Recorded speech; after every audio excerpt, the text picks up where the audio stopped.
বাড়িতে নতুন কিছু আসলে সেটাতে আগে ঠাকুরকে ভোগ নিবেদন করে তারপরে বাকি সব রান্নার কাজে ব্যবহার করি। তো কড়াইটা না কিছুদিন আগে আমি নতুন কিনেছি, আর সেটাতে আমি গোপালের জন্য আগে ভোগ রান্না করব, তারপরে বাকি সব রান্না বান্না হবে। তো আজকে আমি গোপালের জন্য সুজির নাড়ু বানিয়েছি। কি করে বানালাম চলো তোমাদের সাথে শেয়ার করি।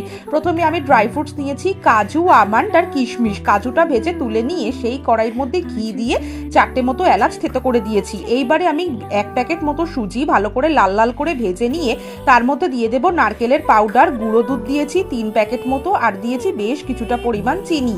আর এটা কিন্তু মাথায় রেখো, সুজিটা কিন্তু একটু বেশি লাল লাল ভাজা হবে। জানি না ভিডিওতে কেমন দেখতে পাচ্ছ, তবে কিন্তু যেরকম দেখতে পাচ্ছ তার থেকে একটু বেশিই ভেজো।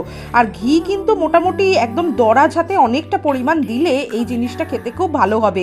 ব্যাস, তারপরে আর কি অল্প অল্প দুধ দিয়ে একটা আঠালো মন্ড বানিয়ে নাও, আর তারপরে গোল গোল করে লাড্ডুর আকারে বানিয়ে নাও। আমি কিন্তু আগে গোপালকে দিয়েছি, তারপরে বাকি সকল